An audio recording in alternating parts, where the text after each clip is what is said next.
Mais um dia começa e você levanta, pronto para dominar o mundo. A empolgação tá batendo lá no teto. Mas do nada o celular vibra e aparece aquela notificação e quando você se dá de conta, já estava assistindo um vídeo aleatório de um macaco cozinhando na mata, rindo sozinho igual um idiota. E quando se dá conta já é 9h45 da manhã, mas você é consciente e fala, vou até às 10 e vou trabalhar. A procrastinação se esconde nesse espaço, sutil e quase invisível, como uma sombra que nos acompanha em cada decisão adiada. Muitos acreditam que é preguiça, falta de força ou desorganização, mas a verdade é mais profunda.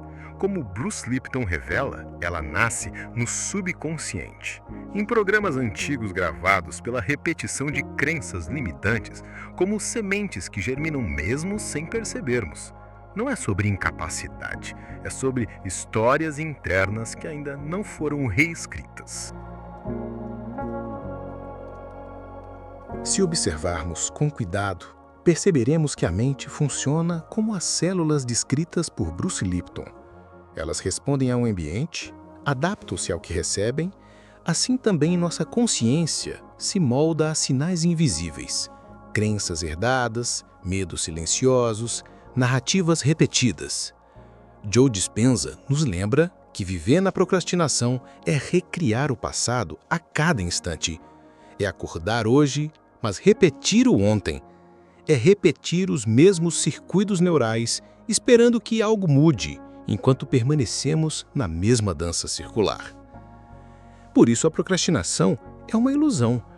Parece descanso, mas é prisão. Parece pausa, mas é resistência. É como tentar navegar um barco com a âncora presa no fundo. Você se esforça, rema, deseja avançar, mas algo debaixo da superfície o mantém preso. O cansaço aumenta, a frustração cresce, mas o barco continua imóvel. Essa âncora não está no mundo externo, ela está no subconsciente, nas histórias que nos contamos e acreditamos sem questionar. Hoje, aqui, eu quero que você reconheça. Você não está sozinho. Essa âncora não é um defeito. Ela é apenas um reflexo de padrões que um dia serviram de proteção, mas que agora se tornaram prisão. Toda a cura começa com a aceitação do que dói. E a procrastinação, quando vista com compaixão, deixa de ser inimiga e se torna um convite. Um convite para olhar para dentro, para compreender e, finalmente, para escolher libertar-se. Agora respire fundo. Deixe que o ar preencha cada espaço vazio. Sinta como o corpo responde, como se essa respiração fosse um lembrete de que existe movimento dentro de você. A cada inspiração, você se aproxima da clareza. A cada expiração, solta a culpa que não pertence mais a você. Porque este é o início de um caminho de 20 dias, não de luta, mas de reprogramação. Um caminho para soltar a âncora e permitir que o barco finalmente avance. Muitas vezes, acreditamos que basta reunir determinação para vencer a procrastinação. Mas quanto mais tentamos usar apenas a força de vontade, mais nos sentimos esgotados. E não entendemos o porquê.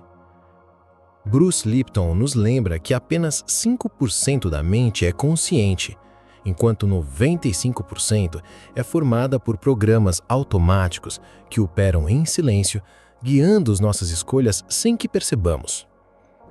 É como se a maior parte de nós fosse movida por uma música tocando em segundo plano e apenas uma pequena parte tivesse consciência de que essa melodia está lá. Quando tentamos enfrentar a procrastinação, apenas com lógica ou com esforço mental, é como apagar um incêndio com um copo d'água. A chama se mantém acesa, mesmo depois da energia gasta.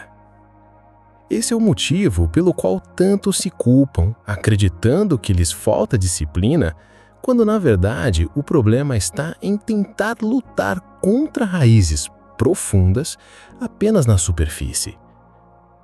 A procrastinação não nasce naquilo que você decide hoje, mas no que seu subconsciente aprendeu a acreditar sobre você. Por trás de cada adiamento existe uma narrativa oculta. Pode ser o medo de falhar, que paralisa antes mesmo de começar. Pode ser o perfeccionismo, que exige um estado impossível de ideal para agir. Ou pode ser a crença de incapacidade, silenciosa e persistente, que sussurra que você nunca estará pronto. Essas narrativas não aparecem de forma clara, mas atuam como fios invisíveis, conduzindo cada decisão.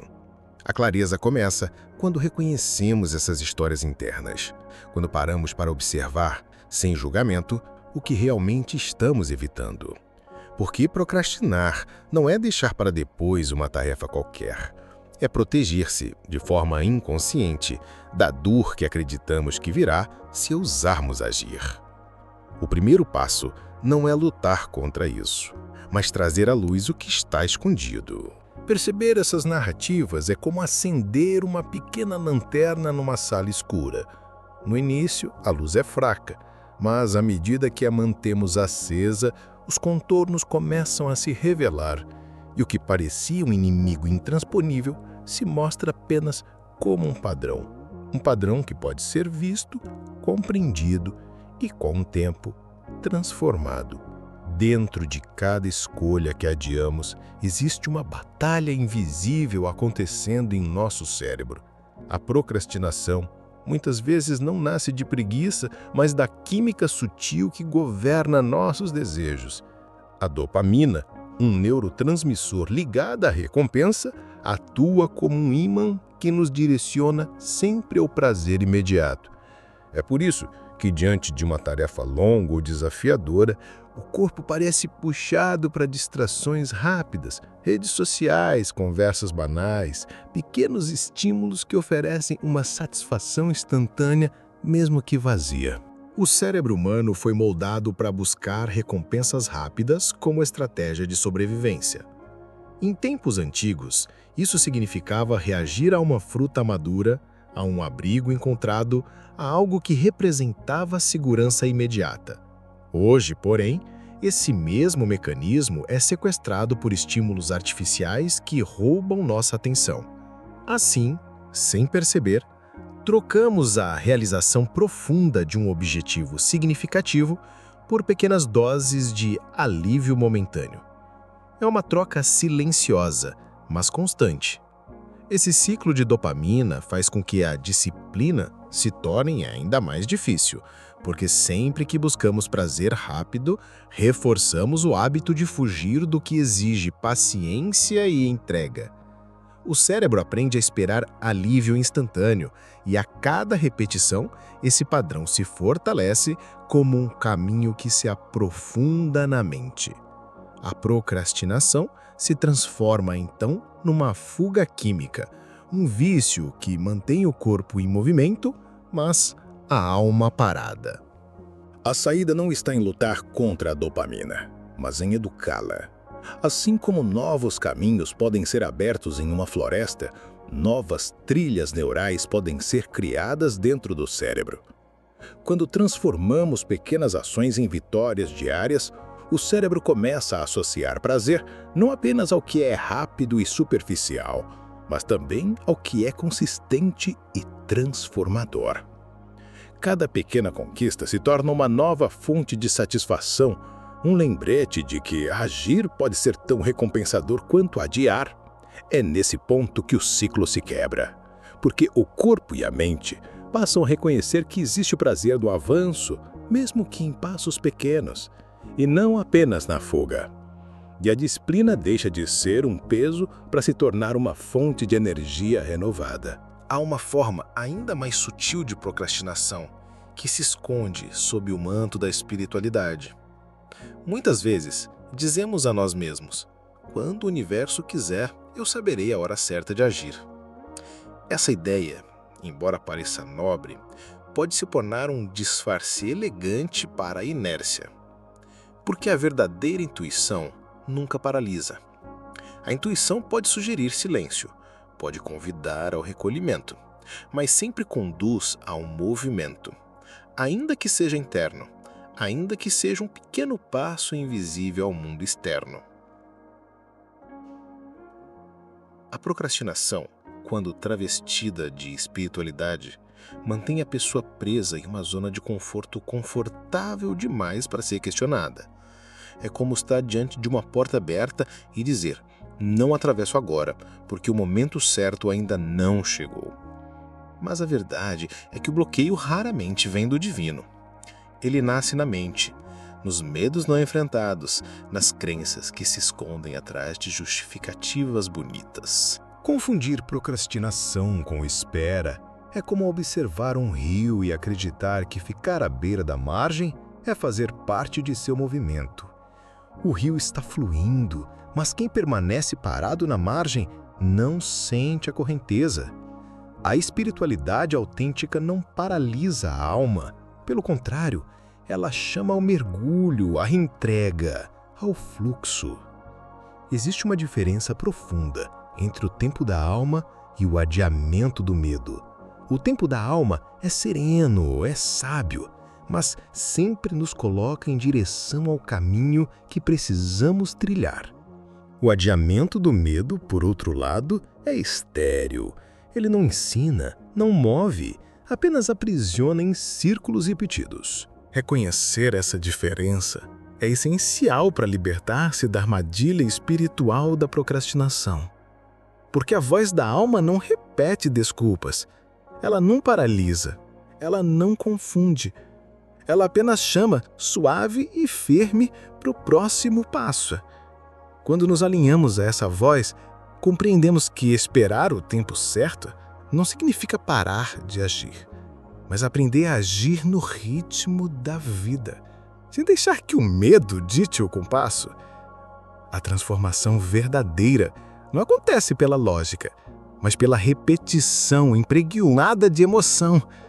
Bruce Lipton nos mostra que o subconsciente não responde a argumentos racionais, mas a experiências sentidas, repetidas até se tornarem parte do corpo. É por isso que a mudança não nasce de uma decisão isolada, mas de um ritual contínuo que ensina o cérebro a abrir novas trilhas.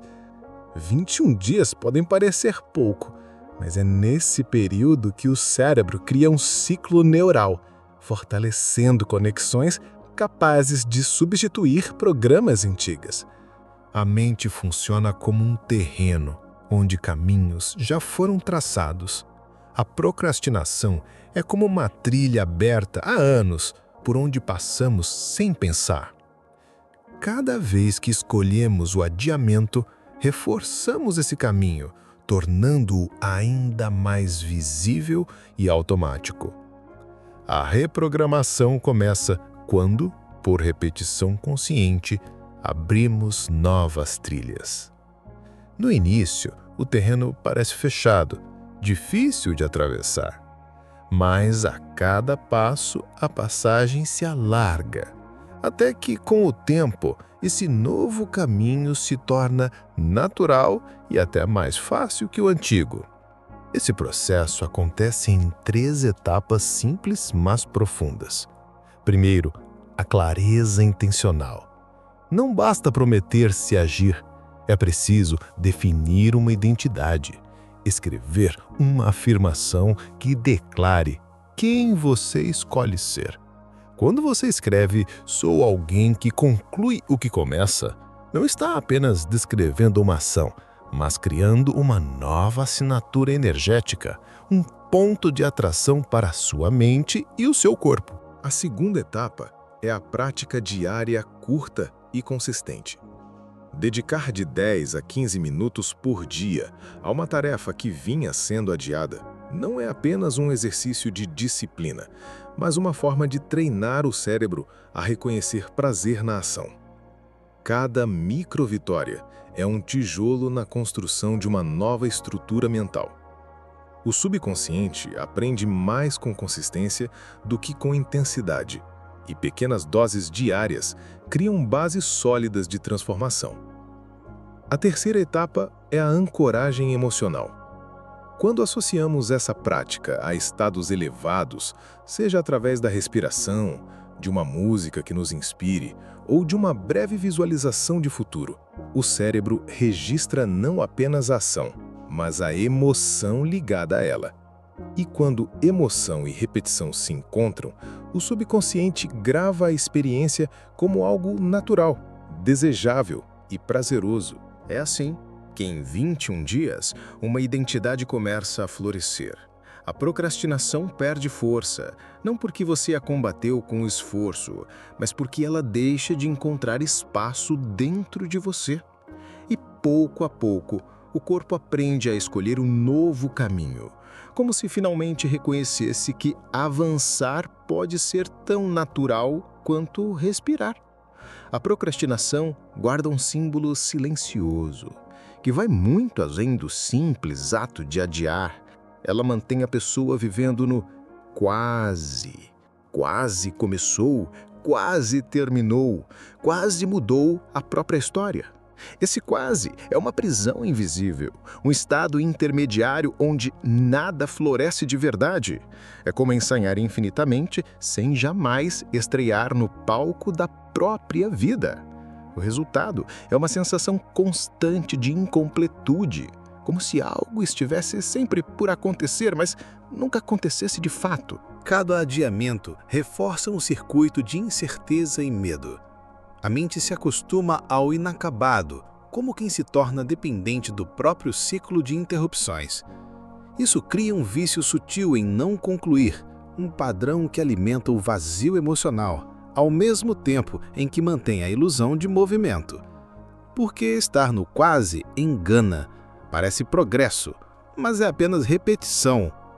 Muitas vezes, esse estado não é sustentado pelo medo de fracassar, como muitos acreditam. Pelo contrário, a procrastinação em sua raiz mais profunda pode ser medo do próprio poder. Medo do que aconteceria se a tarefa fosse concluída, se o projeto se realizasse, se a vida realmente se transformasse.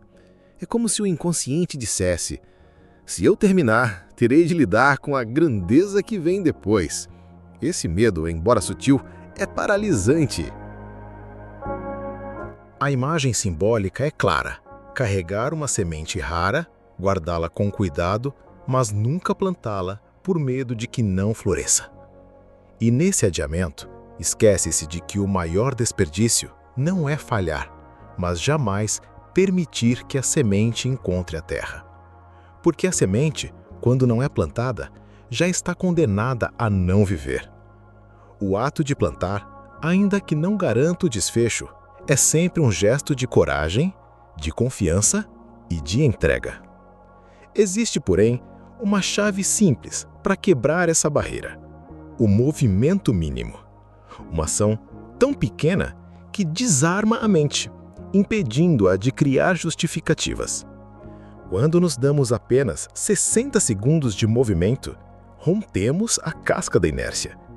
É nesse instante breve que a energia começa a se mover e o quase se transforma em início real. Porque a procrastinação se dissolve quando o corpo experimenta a vibração da ação, ainda que no gesto mais simples. O quase não precisa ser destino. Ele pode se tornar apenas um sinal, um lembrete de que há mais dentro de nós do que o medo permite mostrar. Quando entendemos esse símbolo, descobrimos que concluir não é apenas sobre terminar tarefas, mas sobre assumir a vida como ela é, sem ensaios infinitos. É, finalmente, escolher viver a estreia. A procrastinação não é defeito de caráter, nem falha pessoal. Ela é reflexo de programas inconscientes que foram repetidos tantas vezes que se tornaram parte da rotina mental. E assim como as células se adaptam ao ambiente que recebem, como nos ensina Bruce Lipton, a mente também se adapta às histórias que escolhemos contar a nós mesmos. Se a narrativa for de incapacidade, a mente se fecha. Se a narrativa for de confiança e ação, a mente encontra novos caminhos para florescer. Neville Goddard nos lembra que imaginar-se já vivendo a identidade desejada não é fantasia, mas ponte vibracional. Quando você se enxerga como alguém que age, que conclui, que cumpre o que começa, cria uma energia que conecta intenção e realidade. A disciplina não nasce da obrigação, ela nasce desse alinhamento interior, desse encontro entre propósito e prática. Quando a ação se torna a extensão daquilo que a alma deseja, ela deixa de ser peso e passa a ser expressão natural. A procrastinação, nesse ponto, pode ser vista de forma diferente, não como inimiga, mas como um véu que cobria a estrada. Um véu que parecia impossível de atravessar, mas que se dissolve no instante em que damos o primeiro passo. Porque o caminho nunca precisou estar totalmente claro. Bastava que a névoa se abrisse o suficiente para mostrar o próximo movimento. E assim, passo a passo, a estrada se revela. Neville Goddard nos lembra que imaginar-se já vivendo a identidade desejada não é fantasia, mas ponte vibracional. Quando você se enxerga como alguém que age, que conclui, que cumpre o que começa, cria uma energia que conecta intenção e realidade. A disciplina não nasce da obrigação, ela nasce desse alinhamento interior, desse encontro entre propósito e prática. Quando a ação se torna a extensão daquilo que a alma deseja, ela deixa de ser peso e passa a ser expressão natural. A procrastinação, nesse ponto, pode ser vista de forma diferente, não como inimiga, mas como um véu que cobria a estrada. Um véu que parecia impossível de atravessar, mas que se dissolve no instante em que damos o primeiro passo. Porque o caminho nunca precisou estar totalmente claro. Bastava que a névoa se abrisse o suficiente para mostrar o próximo movimento. E assim, passo a passo, a estrada se revela. E chegamos ao final de mais um vídeo. Aproveita que chegou até aqui, deixe seu like e se puder se inscrever no nosso canal, saiba que será um prazer te ter aqui comigo. Então é isso, pessoal. Eu me chamo Thiago e essa foi a minha contribuição para a sua jornada de autoconhecimento, fé e expansão. Um forte abraço e até o próximo vídeo!